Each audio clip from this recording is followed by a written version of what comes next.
Hey guys, so today you and I are going to talk about being overturned. So let's get into it. So the question in question was, Frederick, as a tech lead, how would you make decisions autonomously with your team's input when your manager is very opinionated and overturns many of your decisions that are communicated to external teams and their decisions to overturn makes sense?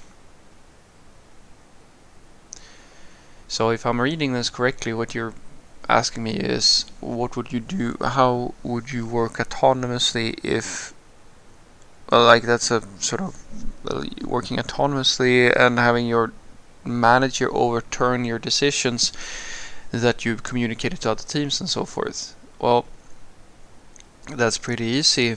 Uh, Never put yourself in a position where it matters whether or not you get overturned or not. That's what I would suggest. Because my guess here is that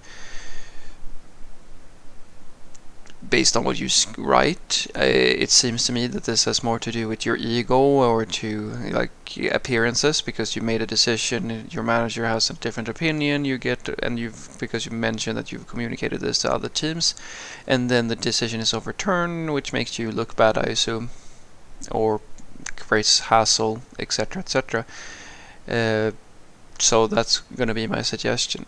Just never put yourself in this position, which some people do, where you mistake your like your ego and your appearances for, and you tie that down to that you're always making the correct decisions, etc., etc. These are things that you do when you're in politics, my friend.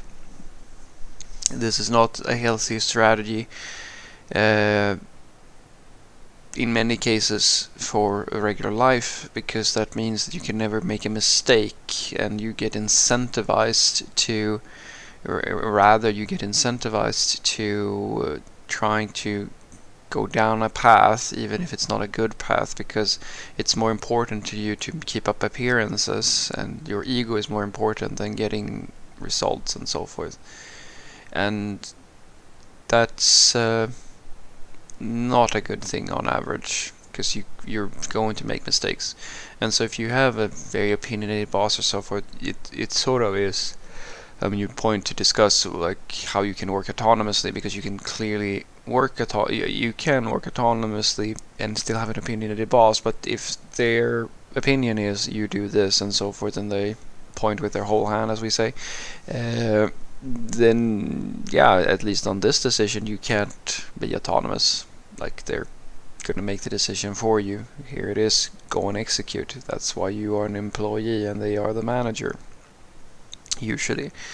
And so it really isn't down to much more than when you communicate this to whoever is already informed of the prior decision, to say that, yeah, unfortunately we're gonna, or unfortunately, like, you don't even have to say that.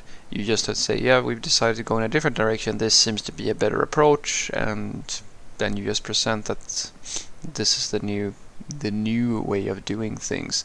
And if people ask, just tell them that it's a decision that came from your manager, and it seems to be the right one in this case, because you're even sort of saying that, well, it makes sense, right? Well, yeah, hopefully if you have a decent manager and they decide to go and overturn your decision, the team decision, then hopefully it should make sense, because otherwise, yeah, well, technically, if it was otherwise, you would still do the same thing. It's just that you would make it worse, a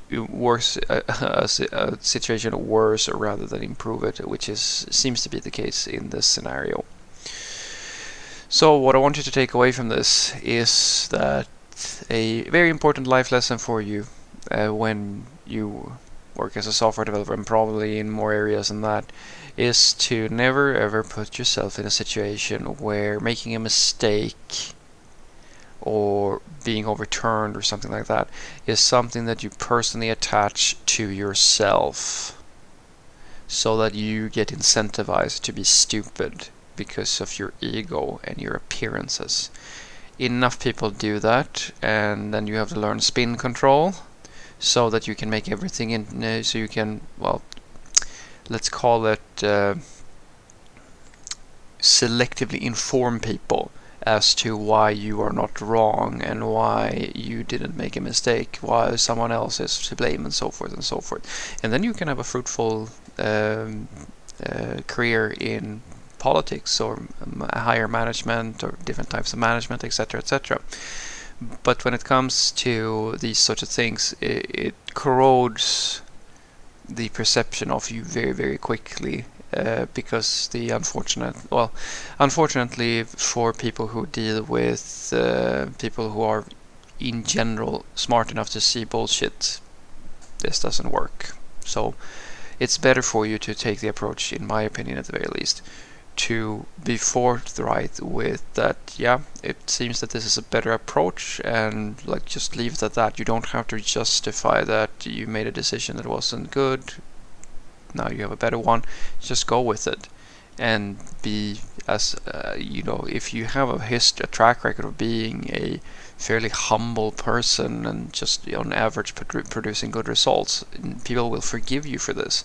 The times you don't get forgiven for this sort of stuff is when you're dealing either with assholes or with people that you have yourself treated with nonchalance or like attitude or so forth. If you're a pain in the ass to everybody around you, or you're an egomaniac and you have a lot of pride and sort of these sorts of things, people want to see you go down.